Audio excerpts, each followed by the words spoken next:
கிறிஸ்துவுக்குள் பிரியமானவர்களே, FIBA radio வழங்கும் ஆராதனை வேளை நிகழ்ச்சிக்கு உங்களை அன்புடன் வரவேற்கிறோம். ஆராதனை வேளை நிகழ்ச்சியை நீங்கள் வாரந்தோறும் கேட்டு ஆசிர்வதிக்கப்பட்டு வருகிறீர்கள். இவ்வாரமும் இந்நிகழ்ச்சியை கேட்டு ஆசிர்வதிக்கப்படுங்கள். தேவன் ஆவியாய் இருக்கிறார். அவரை தொழுது கொள்ளுகிறவர்கள் ஆவியோடும் உண்மையோடும் அவரை தொழுது கொள்ள வேண்டும் என்றார். யோவான் 4:24. இந்நிகழ்ச்சி பற்றிய மேலான கருத்துக்களை கமெண்ட் செக்ஷனில் பதிவிடுங்கள். உங்கள் நண்பர்களுக்கும் இந்நிகழ்ச்சியை அறிமுகம் செய்யுங்கள். இனி கேளுங்கள் ஆராதனை வேளை.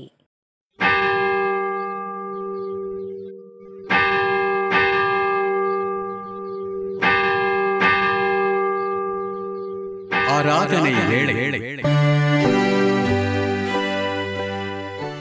நம்முடைய துவக்கம் பிதா குமாரன் பரிசுத்த ஆவியின் திருப்பேரிலே. ஆமேன். கிறிஸ்துவுக்குள் பிரியமானவர்களே, ஃபீபா ரேடியோ தயாரித்து ஒளிபரப்பும் ஆராதனை வேளை நிகழ்ச்சிக்கு நேயர்களாகிய உங்களை அன்போடு கூட வாழ்த்தி வரவேற்கின்றோம். கர்த்ததாமே நம்மையும் இந்த ஆராதனை வேளை நிகழ்வையும் அளவில்லாமல் ஆசீர்வதிப்பாராக. ஆண்டவரை நோக்கி நாம் விண்ணப்பம் செய்வோம்.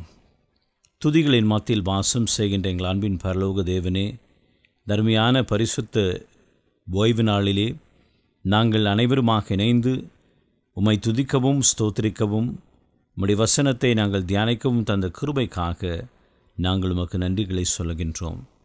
ஆண்டவரே, 5ஆம் மாதத்தினுடைய 3வது ஓய்வு நாளை நாங்கள் காணும்படியாகவும் கடந்து வந்த பாதைகள் எல்லாவற்றையும் நாங்கள் நினைத்து பார்த்து உமக்கு ஸ்தோத்திரங்களை சொல்லும்படியாகவும் விசுவாசத்தோடு பக்தியோடு ஜெபத்தோடு இந்த ஆராதனை வேளை நிகழ்விலே பங்கு கொண்டு நிகழ்ச்சியின் முடிவிலே பெருத்த சமாதானத்தையும் ஆசீர்வாதத்தையும் பெற்றுக்கொள்ள அருள் கூற வேண்டும் என்று சொல்லி நாங்கள் மன்றாடுகின்றோம்.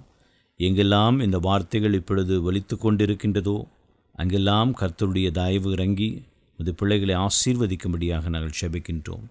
நீர் வழி நடத்தும் நாங்கள் நடந்து வருகின்றோம். மீட்பர் இயேசு என்ற திருநாமத்திலே வேண்டி நிற்கின்றோம் பிதாவே. ஆமேன். தேவனுடைய நாமத்தை புகழ்ந்து பாடுமண்டமாக கிறிஸ்து சபை பாமாலைகளிலே தூய தூய தூய சர்வ வல்ல நாதா என்ற பாடலை நாம் இணைந்து பாடுவோம்.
சேனைகளின் கர்த்தர் பரிசுத்தர், பரிசுத்தர், பரிசுத்தர். பூமி அனைத்தும் அவருடைய மகிமையால் நிறைந்திருக்கிறது. கர்த்தரை கம்பீரமாய் பாடி நம்முடைய இரட்சணை கண்மலையை சங்கீர்த்தனம் பண்ண கடவோம். வாருங்கள். நம்முடைய பிதாவாகிய கடவுளாலும் கர்த்தராகிய இயேசு கிறிஸ்துவினாலும் உங்களுக்கு கிருபையும் சமாதானமும் உண்டாவதாக. இது கர்த்தர் உண்டு பண்ணின நாள், இதிலே களி கூர்ந்து மகிழ கடவோம். சற்று நேரம் அமைதியோடு கூட இருந்து நாம் செய்த பாவங்கள், குற்றங்கள், தப்பிதங்களை தேவனுடைய சமூகத்திலே நாம் அறிக்கை செய்வோம். தேவனுக்கு ஏற்கும் பலிகள் நொறுங்குண்ட ஆவிதான். தேவனே, நொறுங்குண்டதும் நறுங்குண்டதுமான ஆவியை நீர் புறக்கணீர். நீங்கள் உங்கள் வஸ்திரங்களை அல்ல, உங்கள் இருதயங்களை கிழித்து உங்கள் தேவனாகிய கர்த்தரிடத்தில் திரும்புங்கள். அவர் இரக்கமும் மன உருக்கமும் நீடிய சாந்தமும் மிகுந்த கிருபையும் உள்ளவர். அவர் தீங்குக்காக மனஸ்தாபப்படுகிறவருமாயிருக்கின்றார். மனம் திரும்புங்கள், பரலோக ராஜ்யம் சமீபமாக இருக்கின்றது. பாவத்தை அறிக்கை செய்த நாம் பாவ மன்னிப்பு நிச்சயத்தையும் விசுவாசத்தோடு கூட நாம் பெற்றுக்கொள்வோம். சர்வ வல்லமை மிகுந்த இரக்கமுள்ள ஆண்டவர் மன்னிப்பையும் பாவ நிவர்த்தியும் நமக்கு கட்டளையிட்டருளி வாழ்க்கை சீர்படுத்துவதற்கான காலத்தையும் தமது பரிசுத்த ஆவியின் கிருபையும் தேற்றுதலையும் நம் அனைவருக்கும் தந்தருள்வாராக. ஆமேன். ஆண்டவரை துதியுங்கள், ஆண்டவர் நாமம் துதிக்கப்படுவதாக. இந்த நாளுக்குரிய வேத பகுதியை வாசிக்க நாம் கவனமாக கேட்போம். சங்கீதங்களின் புஸ்தகம் 119 வசனங்கள் 153 160 வரை வாசிக்க நாம் இப்பொழுது கேட்போம். என் உபத்திரவத்தை பார்த்து என்னை விடுவியும், உமது வேதத்தை மறவேன். எனக்காக நீர் வழக்காடி என்னை மீட்டு கொள்ளும். உம்முடைய வார்த்தையின்படியே என்னை உயிர்ப்பியும்.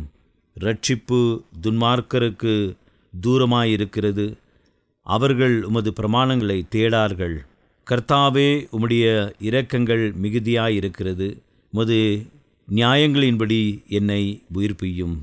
என்னை துன்பப்படுத்துகிறவர்களும் என்னை விரோதிக்கிறவர்களும் அநேகர், ஆனாலும் உம்முடைய சாட்சிகளை விட்டு விலகேன்.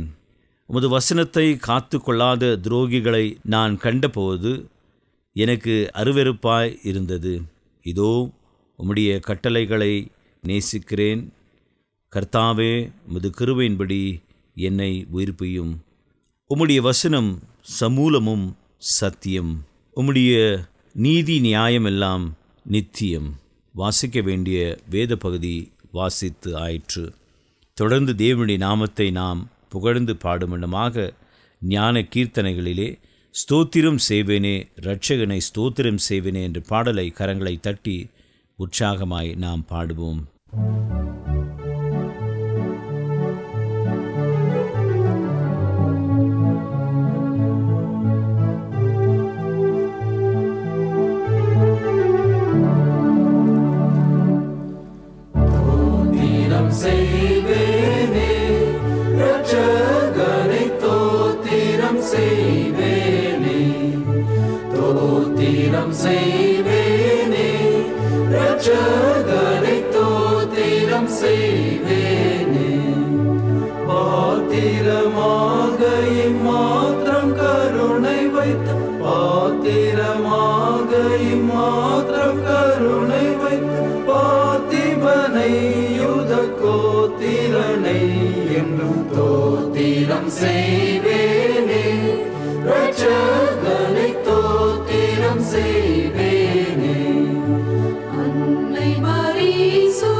சின்ன குமாரன் முன்னுரை நூற்படியின் நில தோற்று தோத்திரம் செய்வேனே, இரட்சகனை தோத்திரம் செய்வேனே.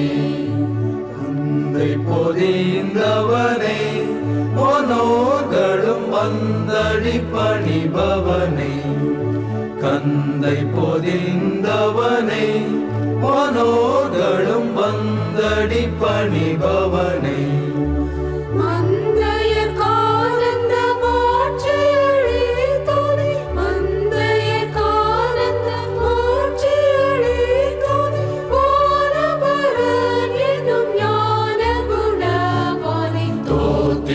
செய்வேனே ரட்சகனை தோத்திரம் செய்வேனே.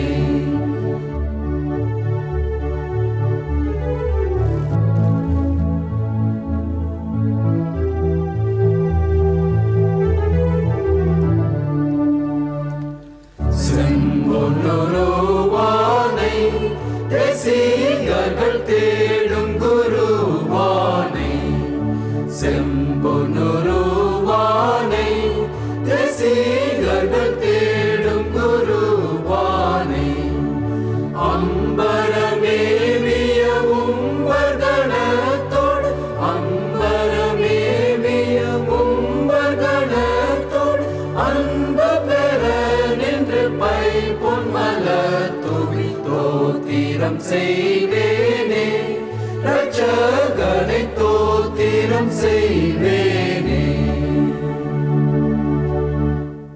எனக்கு அருமையான தேவனுடைய சிடமே, இந்த நாளிலுமாக ஆண்டவருடைய வார்த்தையை பகிர்ந்து கொள்ளும்படியாக வந்திருப்பவர் கோயம்புத்தூர் பகுதியிலே ஃபீபாவின் திருச்சபை தொடர்பு மேலாளராக தம்முடைய திருப்பணியை ஆற்றி வருகின்ற அருமையான சகோதரர் சாமியல் பிரபு அவர்கள். அருமையான சகோதரர் சாமியல் பிரபு அவர்கள் ஆண்டவருடைய வார்த்தைகளை இப்பொழுது நம்மோடு கூட பகிர்ந்து கொள்கின்றார். விசுவாசத்தோடு ஆண்டவருடைய சத்தியத்தை நாம் கேட்போமாக. ஃபீபா நேயர்களுக்கு அன்பின் வாழ்த்துக்கள். இந்த நாளிலே நமக்கு வாசிக்கப்பட்ட 119வது சங்கீதம் வசனங்கள் 153 முதல் 160 வரைக்கும் உள்ள பகுதியை இந்த காலை வேளையிலே நாம் தியானிக்கலாம். இதிலே சங்கீதக்காரர், இந்த சங்கீதத்தை எழுதினவர் யார் என்று தெரியவில்லை. யாராக இருந்தாலும் அவர் கூறுகிறார். முதலாவது 153வது வசனத்திலே, என் உபத்திரவத்தை பார்த்து என்னை விடுவியும் என்று ஜெபிக்கிறார். முதலாவது அவருடைய விண்ணப்பம் விடுதலைக்கான விண்ணப்பம். உபத்திரவங்கள், சங்கீதக்காரரின் ஜெபத்தில் உபத்திரவங்கள் காணப்படுகிறதை நாம் பார்க்கிறோம். ஒருவேளை அது உபத்திரவமாகவோ அல்லது பரீட்சைகளாகவோ அவருக்கு இருந்திருக்கலாம். அதை அவர் இவ்வாறு உணர்ந்து ஜெபித்திருக்கலாம். பிரச்சனை, உபத்திரவம் அல்லது நெருக்கடி ஒரு மனிதனை உருவாக்காது. ஆனால் அவைகள்தான் சில வேளைகளிலே ஒரு மனிதன் எப்பேற்பட்ட விதத்திலே அதற்கு பதில் சொல்லுகிறான் என்பதையும் அவனுடைய குணாதிசயத்தையும் வெளிப்படுத்தக்கூடியதாக இருக்கிறது. எப்பேற்பட்ட மனிதனாய் அவன் இருக்கிறான் என்பதை அந்த வெளிப்பாடுகள் காட்டி கொடுக்கக்கூடியதாய் அமைந்திருக்கும். நமது ஆவிக்குரிய தன்மைகளை, முதிர்ச்சியை வெளிப்படுத்த வேண்டியது நம்முடைய தன்மைகளே அல்லது இப்பேற்பட்ட சூழ்நிலையிலே வெளிப்படுகிற குணாதிசயங்கள் தான் நாம் எப்பேற்பட்ட ஒரு விதத்திலே உருவாக்கப்பட்டிருக்கிறோம் என்பதை அது சுட்டி காட்டக்கூடியதாக இருக்கிறது. வேதத்திலே 3 விதமான மனிதர்களை குறித்து வேதம் பேசுகிறது. 1 கொரிந்தியர் 2:3 அதிகாரத்திலே அதை காணலாம். ஜென்ம சுபாவம் உள்ள மனிதர்கள், மாம்சத்துக்குரியவர்கள், ஆவிக்குரியவர்கள் என்று 3 விதமான மனிதர்களை குறித்து வேதம் பேசுகிறது. உலகத்தில் இருக்கிற முழு மனுக்குலத்தையும் இந்த 3 விதத்திலே பிரித்து விடலாம். இதிலே ஆவிக்குரியவன் என்பவன் யார்? அவன் பாவத்திலிருந்து மன்னிப்பை பெற்றுக்கொண்டு ரட்சிக்கப்பட்டு வாழக்கூடிய ஒரு மனிதன். அந்த மனிதன் தன்னுடைய பாவங்களை விட்டு அதற்கு மேலாக தேவன் கொடுக்கிற வல்லமையினால், பரிசுத்த ஆவியானவருடைய கிரியையினால் அவைகளை மேற்கொண்டு வாழக்கூடிய வெற்றியுள்ள கிறிஸ்தவ வாழ்க்கையை வாழ்கிறவன் அவன் ஆவிக்குரியவன். மற்றொருவர்கள் மாம்சத்துக்குரியவர்கள். இவர்கள் ரட்சிக்கப்பட்டவர்கள்தான். அவர்களுக்குள்ளே தேவனது சுபாவம் கொடுக்கப்பட்டிருக்கிறது. ஆனால் அவர்களுடைய மாம்ச சுபாவமும் அதிகமாய் கிரியை செய்கிறது. சில வேளைகளிலே ஆவிக்குரிய காரியத்திற்கு முக்கியத்துவம் காணப்படுகிறது. சில வேளைகளிலே மாம்சத்தின் சுபாவம் மேலோங்கி நிற்கும். அதனால் அவர்களை மாம்சத்துக்குரியவர்கள் என்று வேதம் அழைக்கிறது. ஜென்ம சுபாவம் உள்ள மனிதர், இவர்களுக்கு ஒரே ஒரு சுபாவம் தான் உண்டு. அவர்கள் ஆண்டவருடைய பாவ மன்னிப்பை, ரட்சிப்பை பெற்றுக்கொள்ளவில்லை. ஒரே சுபாவத்தோடு பாவத்தை விரும்பி செய்து கொண்டிருக்கிறார்கள். அந்த பாவம் அவர்களுடைய வாழ்க்கையில் இருக்கிறது என்ற உணர்வு கூட இல்லாதபடிக்கு வாழக்கூடியவர்கள் ஜென்ம சுபாவத்தார். ஆவிக்குரியவனாய் வாழ வேண்டியவன் சில வேளைகளிலே மாம்ச சுபாவத்திற்கு விழுந்து போய் பாவத்தில் விழுந்து போய் நடக்கக்கூடிய அபாயம் உண்டு. அப்பேற்பட்ட சூழ்நிலைகளில் தான் இந்த பிரச்சனைகள் அவனுக்கு பெரியதாக மேலோங்கி நிற்கிறதாக தெரிகிறது. நாம் ஒவ்வொருவரும் இப்பேற்பட்ட ஒரு அனுபவத்தினூடாக கடந்து செல்லக்கூடிய அபாயம் உண்டு. வெற்றியுள்ள கிறிஸ்தவ வாழ்க்கையே எப்பொழுதும் வாழ்ந்து கொண்டிராதபடி சில வேளைகளிலே தவறி விழுகிறோம். அப்பொழுது நம்முடைய பிரச்சனை போராட்டம் மிக பெரியதாக நமக்கு காட்சியளிக்கிறது. யோசேப்பை பாருங்கள். ஆதியாகமம் 39வது அதிகாரத்திலே யோசேப்பு தேவனால் அழைக்கப்பட்டவன், தேவனால் தெரிந்து கொள்ளப்பட்டவன், தேவனுக்கு உண்மையாய் இருக்கக்கூடிய ஒரு மனிதன். ஆனால் அவனுக்கு உபத்திரவத்தை கொண்டு வந்தது யார், அல்லது எந்த காரியம் அவனுக்கு அந்த உபத்திரவத்தை கொண்டு வந்தது?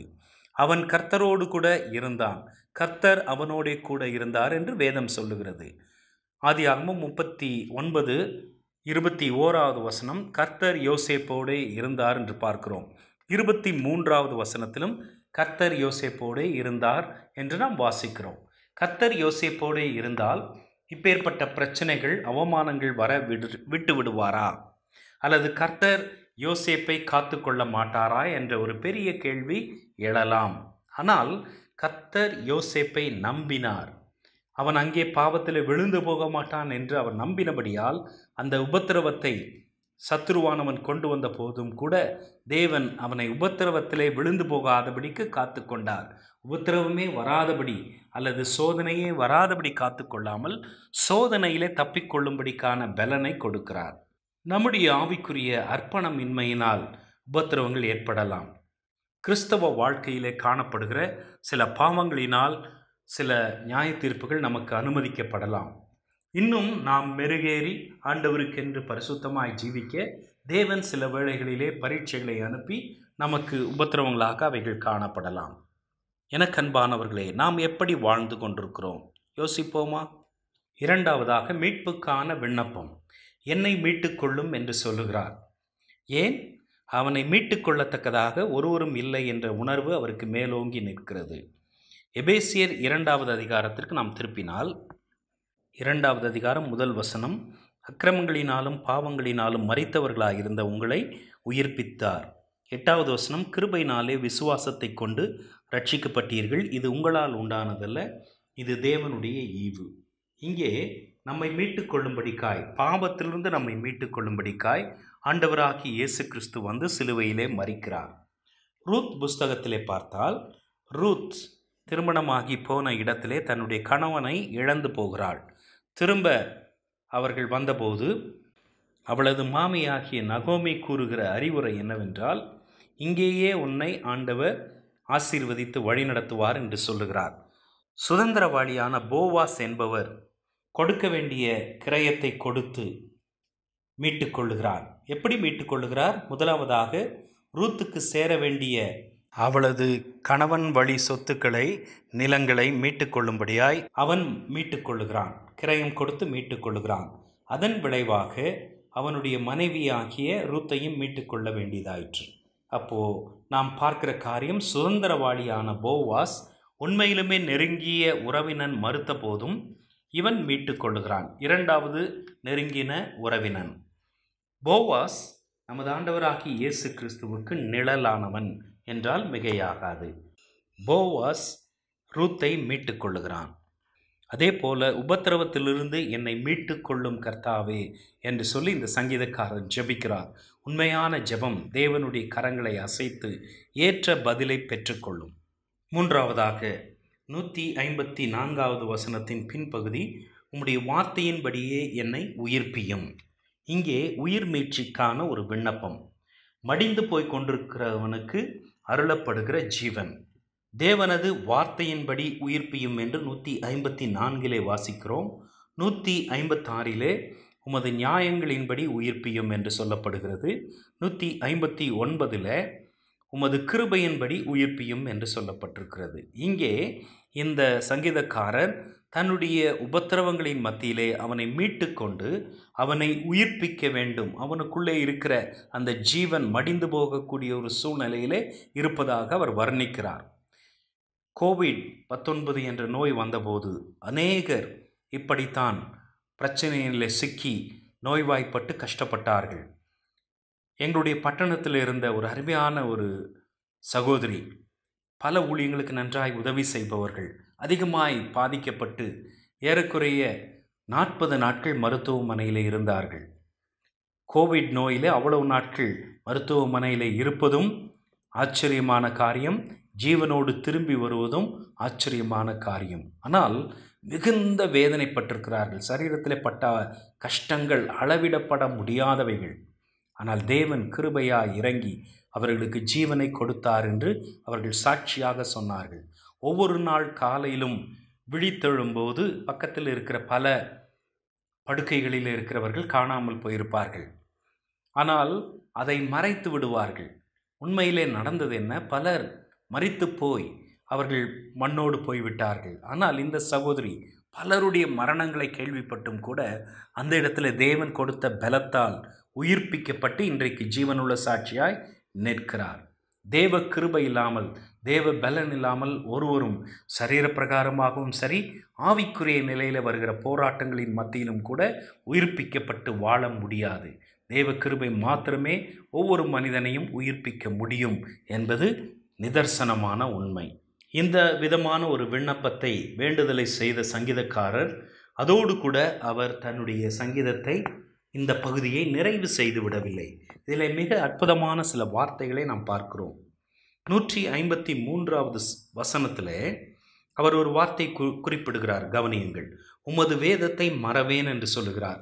பிரச்சனை ஒரு புறம் இருக்கிறது, மற்றொரு புறத்திலே தேவனது வேதத்தை நேசித்து அதை வாசித்த ஒரு மனிதன் சங்கீதக்காரர். 157வது வசனத்தில் உமது சாட்சிகளை விட்டு விலகேன் என்று சொல்லுகிறார். சாட்சிகள் என்பதும் கூட நியாயப்பிரமாணத்தை குறிக்கக்கூடியதாக இருக்கிறது. எனவே அதையும் விட்டுவிட மாட்டேன் என்று சொல்லுகிறார்.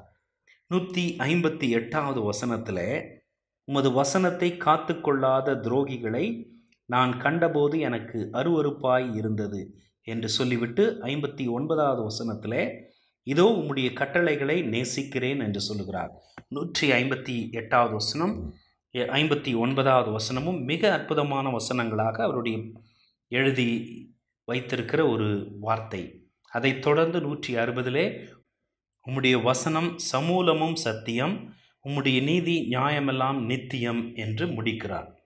தேவ பிள்ளைகள் தங்களுடைய வாழ்க்கையிலே தேவனது வசனத்தினால் தங்களை செறிவூட்டி கொண்டால் எந்த விதமான பொய் சொல்லுகிற சந்ததியினரும் அல்லது எந்த விதமான சத்துருக்களும் அவர்களை ஒருபோதும் அவர்களது ஆவிக்குரிய வாழ்க்கையை விட்டு அசைத்து விட முடியாது, அவர்களை சோதித்து விட முடியாது என்று ஒரு தேவ பக்தன் சொல்லுகிறார்.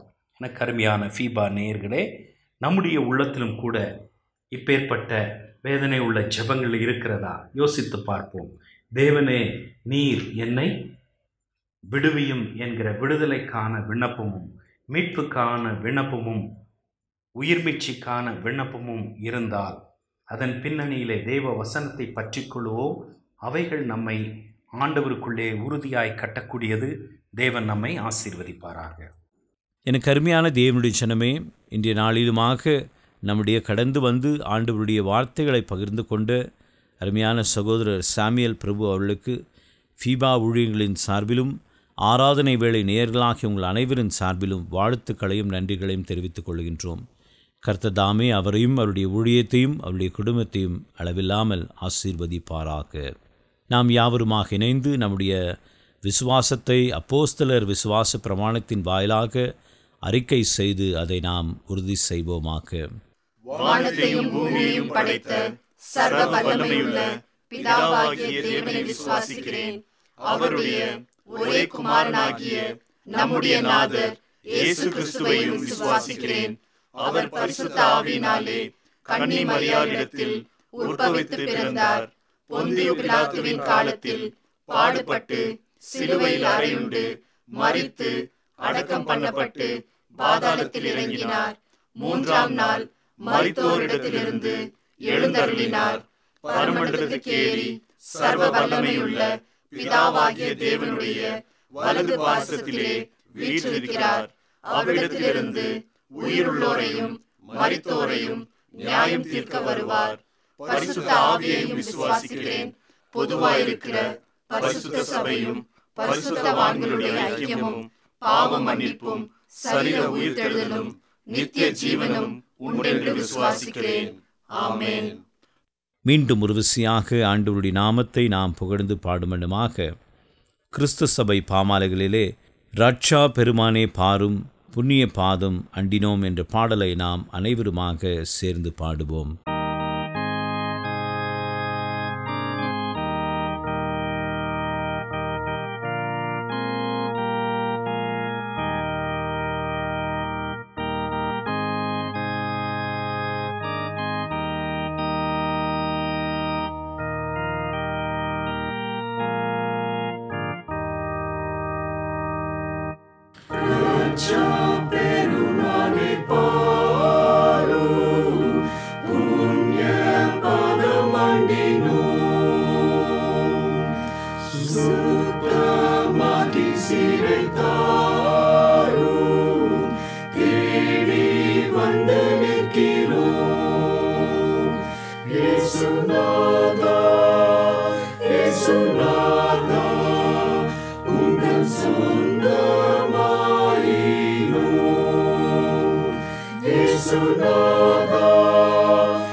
இந்த வாரத்திற்குரிய வாக்குத்தத்த வசனத்தை நாம் இப்பொழுது பெற்றுக்கொள்வோம். சங்கீதம் 16:11. உம்முடைய சமூகத்தில் பரிபூர்ண ஆனந்தமும் உமது வலது பார்சத்தில் நித்திய பேரின்பமும் உண்டு. ஆண்டவரை நோக்கி நாம் மன்றாடுவோம். நேற்றும் என்றும் என்றும் மாறாத எங்கள் அன்பின் ஆண்டவரே, தர்மியான காலை வேளைக்காக நாங்கள் உமக்கு நன்றி செலுத்துகின்றோம். ஆராதனை வேளை நிகழ்வை நாங்கள் கேட்கும்படியாக அருளை தந்திரியதற்காக நாங்கள் நமக்கு நன்றிகளை சொல்லுகின்றோம். ஆண்டவரே, உம்முடைய வார்த்தைகள் எல்லாம் எங்களுக்கு விசுவாசத்தை அதிகப்படுத்தவும், நாங்கள் சந்தேகத்தோடு கூட இருக்கின்ற வேளையிலே உம்முடைய வார்த்தையினாலே நாங்கள் பலப்படுகின்றோம். இன்றியுமாக நாங்கள் கேட்ட சத்தியத்திற்காக நாங்கள் உமக்கு நன்றிகளை சொல்லுகின்றோம். சங்கீதக்காரன் எவ்வளமாக தன்னுடைய நிலைப்பாட்டை நாங்கள் வாசித்த சங்கீதத்தின் வாயிலாக வெளிப்படுத்தினானோ அவனேமே நாங்களும் கூட எப்பொழுதும் உம்மையே நம்பியிருக்கவும் கர்த்தர் எனக்காக யாவற்றையும் செய்து முடிப்பார் என்று விசுவாசத்தோடு இருக்க அருள் தர வேண்டும் என்று சொல்லி நாங்கள் மன்றாடுகின்றோம். நாங்கள் கேட்ட சத்தியத்திற்காக நன்றி செலுத்துகின்றோம். அந்த சத்தியத்தின்படி நடக்கவே எங்களுக்கு நீர் பலனை தர வேண்டும் என்று சொல்லி மன்றாடுகின்றோம். உலகத்தில் இருக்கின்ற பொல்லாத காரியங்களை நாங்கள் விட்டு விலகி உமக்கு பிரியமான காரியங்களை செய்து அதனாலே நாங்கள் நன்மையும் ஆசீர்வாதமும் பெற்றுக்கொள்ள அருள் செய்ய வேண்டும் என்று சொல்லி மன்றாடுகின்றோம். இப்பொழுது இந்த வார்த்தைகளை கேட்டுக்கொண்டிருக்கின்ற நமது பிள்ளைகள் அனைவரையும் ஆசீர்வதியும். எப்படிப்பட்ட தேவைகளாக இருந்தாலும் என்ன தேவைகளாக இருந்தாலும் கர்த்தர் தாமே இறங்கி அவர்களை ஆசீர்வதிக்கும்படியாக நாங்கள் செபிக்கின்றோம். சுகவீனத்திலே பலவீனத்திலே இருக்கின்ற நமது பிள்ளைகளுக்கு பலனையும் சுகத்தையும் தாரும். தங்கள் குடும்பத்திற்காக மன்றாடி கொண்டிருக்கின்ற பிள்ளைகளுக்காக நாங்கள் செபிக்கின்றோம். அவருடைய குடும்ப காரியங்கள் எல்லாவற்றையும் நீர் ஆசீர்வதியும். பிள்ளையை பள்ளிக்கு அனுப்ப ஆயத்தமாக இருக்கின்ற பெற்றோருக்காக அதற்காக அவள் எடுக்கின்ற எல்லா பிரயாசங்களுக்காக நாங்கள் செபிக்கின்றோம். கர்த்தர் எல்லாவற்றையும் நேர்த்தியாக செய்து முடிக்க வேண்டும் என்று சொல்லி மன்றாடுகின்றோம். ஆண்டவரே, எங்களுக்காக செபியுங்கள், எங்கள் தேவைகளுக்காக மன்றாடுங்கள் என்று சொன்ன ஒவ்வொருவரையும் இந்த நாளிலே நாங்கள் நினைவு கூறுகின்றோம். அவருடைய எல்லா தேவைகளையும் நீர் சந்தித்து ஆசீர்வதித்து வழிநடத்தி காத்தரள வேண்டும் என்று சொல்லி மன்றாடுகின்றோம்.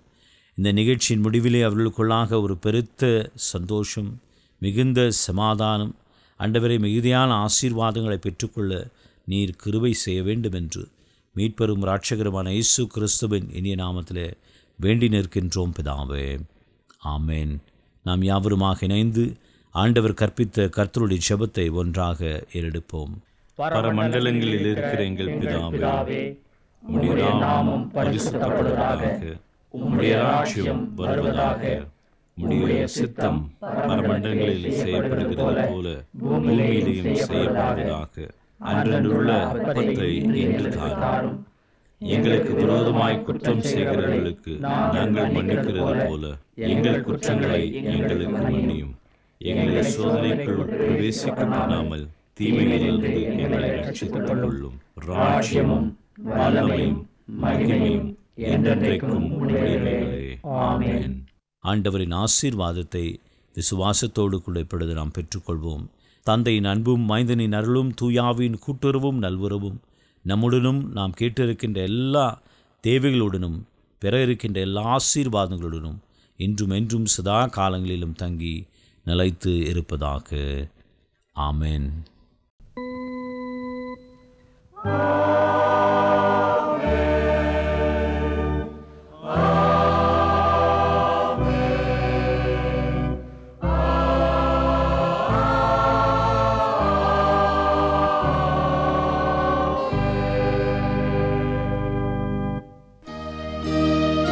நேயர்களே, மீண்டும் நினைவூட்டுகிறோம். நீங்கள் ஃபீபா ரேடியோவின் நிகழ்ச்சிகள் பற்றிய தகவல்களை அறிந்து கொள்ள விரும்பினால் டிஸ்கிரிப்ஷனில் கொடுக்கப்பட்டுள்ள லிங்கை கிளிக் செய்யுங்கள்.